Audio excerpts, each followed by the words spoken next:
Bismillahirrahmanirrahim. Assalamualaikum warahmatullahi wabarakatuh. Alhamdulillahirabbil alamin. Wassalatu wassalam ala asrofi anbiya'i wal mursalin wa ala alihi wa sahbihi wa man tabi'ahum bi ihsani ila yaumiddin.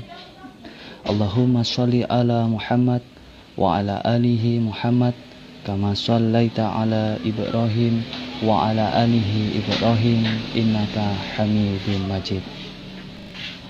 Qala Allahu ta'ala fil Qur'anil Karim, a'udzu billahi minasyaitonir rajim. Ya ayyuhalladzina amanu taqullaha haqqa tuqatih wa la tamutunna illa wa antum muslimun. Wa qala aidan ya ayyuhan nas ittaqu rabbakumul ladzi khalaqakum min nafsin wahidah wa khalaqa minha zawjaha wa batha minhuma rijalan katsiran wa nisaa'a wattaqullaha alladzi tasaaluna bihi wal arham innallaha kana 'alaikum raqiba. Al-ayah. Kawan-kawanku yang senantiasa dimuliakan oleh Allah Subhanahu wa ta'ala, pada live Instagram kali ini kita akan sedikit sharing tentang sejarah peradaban Islam yang tentunya nanti ini kita kaitkan dengan apa yang marak akhir-akhir ini. Salah satu contohnya kemarin itu ada yang bilang, Pak, yang kekinian bahasanya. Maka saya mencoba untuk mengambil dari kata-kata ghosting. Nah, ini ada kata-kata ghosting. Sungguhnya secara bahasa ghosting ini kan bahasa gaul, ya. Bahasa gaul, bahasa tren, katanya bahasanya kaumnya milenial, ya. Ghosting, ada istilah ghosting, ya, atau menghilang. Nah, jadi setelah kenal kemudian baru ghosting. Nah, ini setelah kenalan, chattingan, baru ghosting, lalu menghilang. Nah, ini yang kemudian menjadi dasar saya untuk mengambil sebuah judul bahwasanya jangan ada ghosting dalam hidup ini. Artinya kita hidup ini harus ada tujuan. Kita hidup ini harus ada kerja-kerja atau program-program yang harus kita jalankan. Nah, sebelum minyak pada orang lain, maka kita harus melakukan apa yang diperintahkan, bahwasanya manusia itu tak lain ya hanya tidak menyembah kepada Allah Subhanahu wa ta'ala. Maka orang-orang yang dahulunya ghosting ini tentu dalam ayat Al-Quran sering dikisahkan bahwasanya seperti Fir'aun, seperti Namrud, seperti Bal'am bin Baura misalkan. Nah, ini jamaah Instagram yang dirahmati oleh Allah Subhanahu wa ta'ala. Nah, ada sebuah kisah, kenapa sih kita kok tidak boleh ghosting? Nah, tidak boleh hilang, karena Allah sesungguhnya Allah telah mencontohkan pada kita semuanya melalui umat-umat terdahulu, bahwasanya orang-orang yang mengghosting ayat-ayat Allah ini justru dalam keadaan hina atau justru dalam keadaan kufur. Nah, ini yang akan kita garis bawahi bersama, bahwasanya ghosting dalam hal ini itu adalah melupakan atau melenakan, ya, ayat-ayat Allah Subhanahu wa ta'ala. Ada sebuah kisah di dalam Bani Israel, dikatakan bahwasanya ada seorang tokoh pemuka agama yang diberikan anugerah oleh Allah Subhanahu wa ta'ala, ya, pemahaman agama yang tinggi, pemahaman ilmu pengetahuan yang tinggi. Nah, maka dalam hal itu orang tersebut justru melupakan atau istilahnya mengghosting ayat-ayat Allah ini. Tentu Allah menjadikan permisalan mereka memisahkan permisalan mereka ini seperti dalam Al-Quran dikisahkan seperti anjing yang menjulurkan wajahnya, ya, mohon maaf, menjulurkan lidahnya. Nah, terangkum dalam surat Al-A'raf yang akan kita sharingkan di ayat 175 sampai 176. Dikisahkan bahwa ada satu kaum di mana hidup pada zaman Nabi Musa. Jadi setelah Nabi Musa ini berhasil melarikan diri dari kepungan Fir'aun, ya, berhasil menjauhkan diri dari kepungan Fir'aun, kemudian beliaunya membelah laut. Nah, dan setelah membelah laut itu kemudian singgah di salah satu negeri yang ketika itu tercatat adalah Syam. Jadi Syam ini adalah daerah pesisir, ya, daerah pesisir yang sangat tandus ketika itu.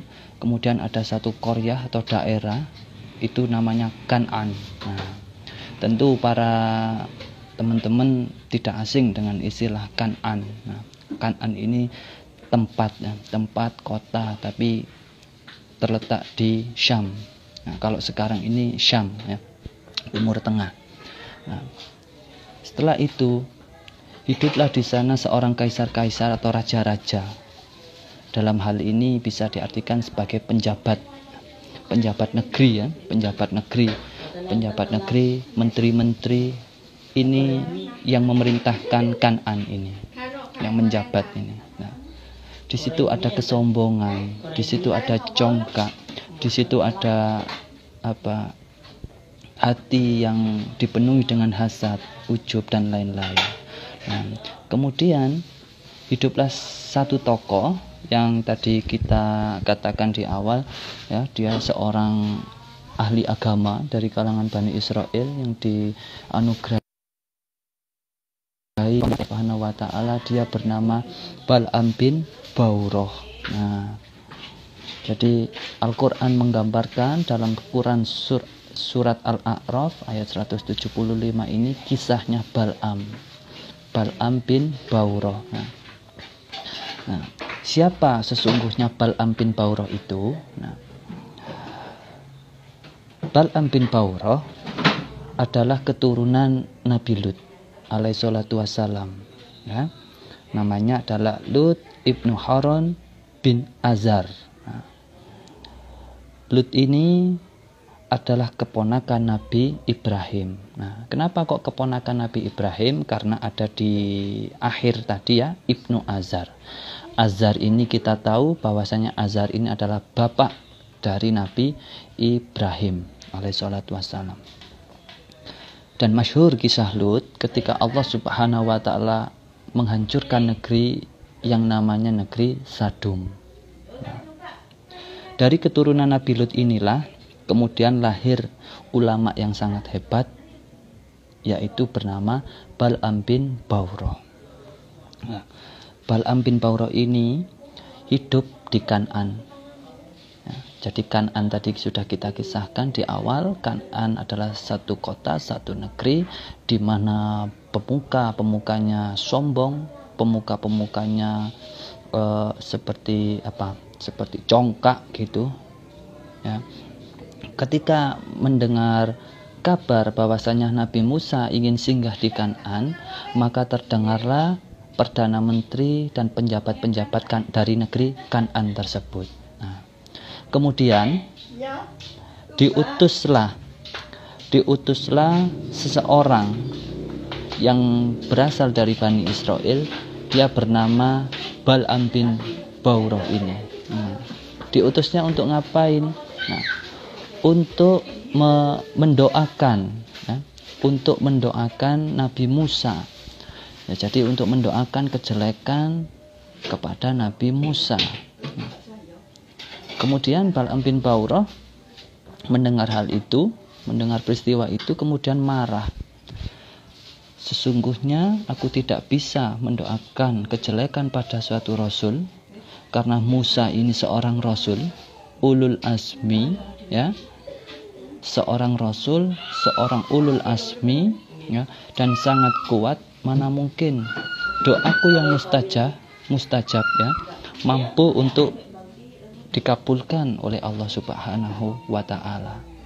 Barulah di sini kegaduhan cerita kisah itu dimulai. Nah, maka setelah disuruh untuk mendoakan kejelekan, akhirnya Bal'am tadi menolak, dan kemudian di akhir tawaran yang diberikan oleh Perdana Menteri dan penjabat-penjabatnya itu adalah kekayaan yang tinggi. Nah, satu, kekayaan yang tinggi, kedua, jabatan yang tinggi. Nah, Bal'am bin Ba'urah ini tergoda dengan kekayaan yang tinggi, kemudian jabatan yang tinggi melalui seorang istri. Nah, dia dijanji-janjikan apabila kamu bisa mendoakan Nabi Musa dengan kejelekan-kejelekan, maka akan aku tawarkan kekayaan ini, maka akan aku tawarkan jabatan ini. Nah, kemudian karena Bal'am bin Ba'urah mengikuti hawa nafsunya, terhasut pada keinginan-keinginan dunia, maka berkumpullah beberapa pasukan bersama beliau di gunung, ada yang mengatakan gunung Husban. Gunung Husban ini tempat antara Syam dan Turki. Nah, jadi di antara Syam, di Timur Tengah, ada jazirah, ada satu kabilah yang memang terbatasi oleh gunung itu, namanya Gunung Husban. Berdoalah Bal'am bin Ba'urah di situ. Nah, tapi maha tinggi Allah, maha segala puji Allah, kemudian doanya Bal'am bin Ba'urah ini diplesetkan oleh Allah Subhanahu wa taala. Misalkan, ya Allah, turunkanlah azab kepada kaumnya Nabi Musa. Nah, akan tetapi Allah memplesetkan lidahnya menjadi, ya Allah, turunkanlah azab ini bagi kaumnya di Kan'an, gitu, semacam gitu. Jadi terpleset, akibatnya di negeri Kan'an ketika itu terjadi musibah akibat doa dari Bal'am bin Ba'urah. Mendengar hal itu, penjabat negeri, menteri-menteri dari Kan'an ini kemudian marah besar. Pokoknya harus berhasil. Bagaimana engkau ini? Pokoknya disalahkan. Kemudian karena Bal'am ini cenderung mengikuti hawa nafsunya ya di awal tadi. Nah, kemudian diutuslah jurus yang terakhir, yaitu dengan mengirimkan wanita kepada Bani Israel. Nah, diutuslah wanita-wanita Kan'aniyun ini ya, istri-istrinya, gadis-gadisnya, kemudian dikirim ke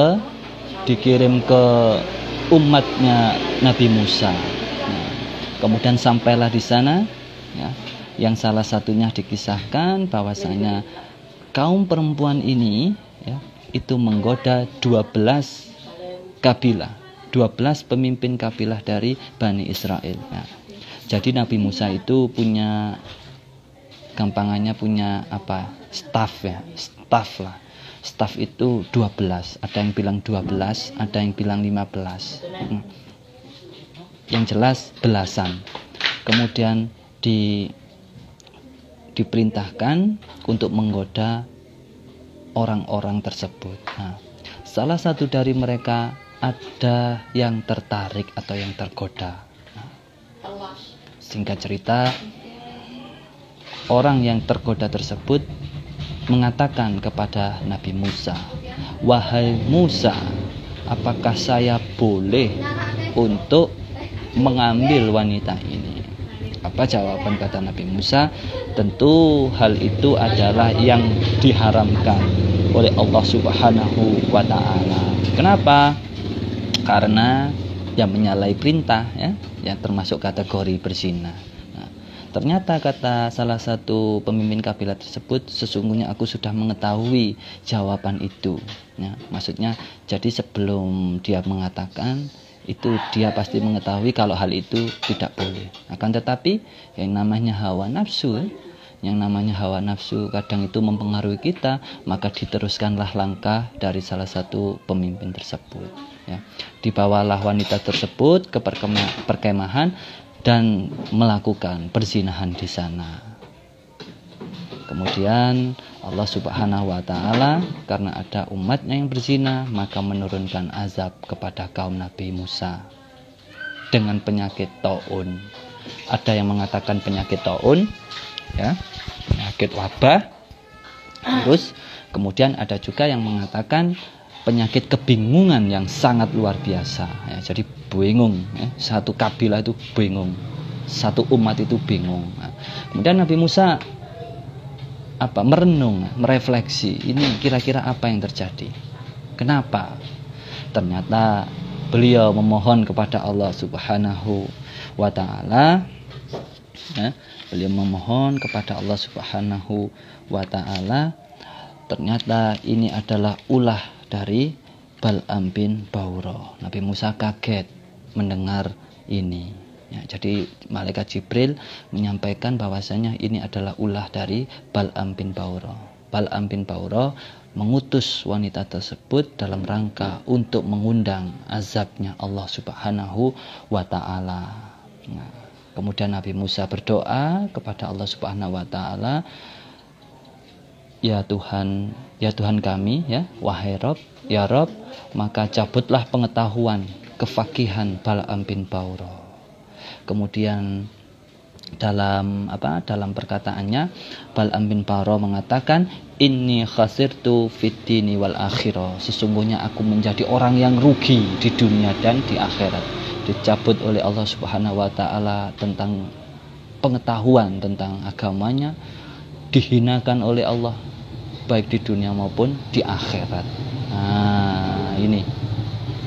Dan setelah itu ada salah satu kabilah tadi, ya, yang 12, kemudian mengetahui bahwasanya perbuatan itu adalah perzinahan, maka diambillah tombak, kemudian ditusuk kepada 2 orang yang melakukan perzinahan tersebut, sambil mengatakan, ya, jadi ketika ditusuk, ditombak, kemudian diangkat tombaknya itu, kemudian akan meninggal, lalu sambil mengatakan, hal nafa'al bima kadan nasob, ya. Sesungguhnya ini adalah hukuman orang-orang yang melanggar perintahmu, ya Rabb. Sesungguhnya ini adalah penyebab dari kita semua ini terkena azab. Nah, kemudian inilah yang menjadi renungan kita bersama, bahwasanya tatkala kita melupakan ayat-ayat Allah, kita cenderung mengikuti hawa nafsu, ya, dari setan. Allah Subhanahu wa Ta'ala menggambarkan yang telah kita paparkan di awal di surat Al-A'raf ayat 175 sampai 176, ya. A'udzubillahi minasyaitonirrajim. Bismillahirrahmanirrahim. Watlu alaihim naba'alladzi atainahu ayatina fansalakha minha fa'atba'ahu syaitanu fakana minal ghawin. Yang artinya, dan bacakanlah Muhammad kepada mereka, pada kaum-kaum, ya, pada kita semuanya ini, berita tentang orang-orang yang telah kami berikan ayat-ayat kepadanya. Nah, maksudnya tadi di sini sudah kita jelaskan bahwasanya Bal'am bin Ba'urah ini adalah diberikan pemahaman yang luar biasa oleh Allah Subhanahu wa Ta'ala untuk mendalami ilmu pengetahuan dan agama. Akan tetapi kemudian dia melepaskan diri dari ayat-ayat itu. Nah, ini poinnya, ya. Kemudian dia melepaskan diri, ya, melalaikannya, mengghostingnya, nah, ya. Justru dengan ayat-ayat itu dia lupa, menghilang, ya. Lalu dia mengikuti oleh setan atau sampai dia tergoda, ya. Jadi setelah tadi kan dia mengikuti hawa nafsunya, mengikuti setan, sehingga diiming-iming kekayaan, diiming-iming jabatan, maka jadilah dia termasuk orang-orang yang sesat ya. Kalau kita mengghosting ayat, mengghosting Al-Qur'an ya akan sesat selamanya. Ini bahaya juga. Makanya kadang Al-Qur'an di sini menjadi penting karena ya memang firman-Nya Allah, memang petunjuk kita sebagai manusia ya. Nah, kemudian 176-nya adalah walau syi'na la rafa'nahu biha walakinnahu akhlada ilal ardi wattaba'a hawa famathaluhu kamathalil kalbi inna tahmil alaihi yalhath au tatrukhu yalhath dzalika mathalul qaumil ladzi kazzabu bi ayatina faqsusil qasasa la'allahum yatafakkarun. Nah ini, dan sekiranya kami menghendaki pasti tinggilah derajatnya. Jadi Allah kalau sudah berkehendak pada satu kaum, pada hambanya, maka pasti akan terjadi ya. Seperti Bal'am bin Ba'urah ini dikisahkan bahwasanya dia dihendaki memang, maka pasti terjadi. Qorun dijadikan sebuah percontohan ya. Qorun, kisah Qorun mungkin ya dalam surat Al-Qasas atau itu juga dihendaki oleh Allah oleh kekayaan yang banyak, justru juga malah terlena. Nah, maka tinggi derajatnya orang-orang berilmu dengan ayat-ayat itu ya, dengan pemahaman itu, tetapi dia cenderung mengikuti dunia dan mengikuti keinginannya yang rendah. Maka Allah umpamakan seperti anjing. Nah, jadi kan Bal'am ini cenderung mengikuti hawa nafsunya, mengikuti dunia, mengikuti istrinya, mengikuti tawaran kekayaan, jabatan ya. Maka Allah Subhanahu wa taala mencontohkan. Nah, sudah dihendaki Allah dengan akal yang bagus, pemahaman yang bagus, pintar, kaya, tapi justru dibuat sembrono. Nah, Allah memperumpamakan seperti kamathalil kalbi, seperti anjing. Nah, seperti anjing, jika kamu menghalaunya, maka anjing itu dijulurkan lidahnya ya. Anjing itu kalau kita halau, maka dia akan melet-melet terus. Akan tetapi jika memerintahkan pada anjing itu, anjing tersebut juga akan menjulurkan lidah alias melet-melet terus. Nah, artinya apa? Artinya nureken sudah, tidak ngereken sama sekali.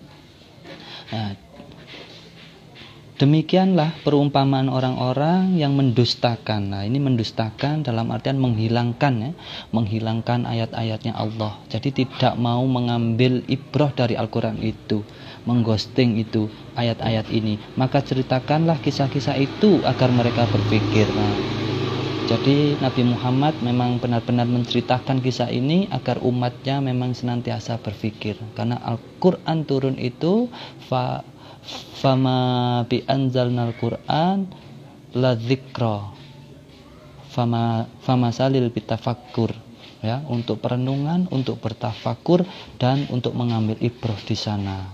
Semoga dari kisah ini kita senantiasa tidak sembrono ya, kita diberikan akal, diberikan keselamatan oleh Allah, diberikan kesehatan, diberikan barokah, dan insya Allah sesi ini akan terus berlanjut setiap malam minggu nanti ya, ngaji malming ya, saya beri judul ngaji malming, tentu dengan kisah-kisah yang lain insya Allah. Ya, semoga kita diberikan kekuatan oleh Allah Subhanahu wa taala, dan semoga kita diberikan keistiqomahan bisa mengambil pelajaran dan berupaya untuk tidak mengghosting ajaran-ajaran Islam, mengghosting ayat-ayat, karena perumpamaannya sangat-sangat mengerikan. Nah, ini baru satu kisah. Nanti ada kisah Qorun, ada kisah Samiri, dan itu adalah perumpamaan-perumpamaan orang yang mengghosting ayat-ayat Allah Subhanahu wa taala. Semoga bermanfaat. Mohon maaf apabila ada kesalahan. Astaghfirukum bihadza wa likulli wijhatun wa muwalliha fastabiqul khairat. Wassalamualaikum warahmatullahi wabarakatuh.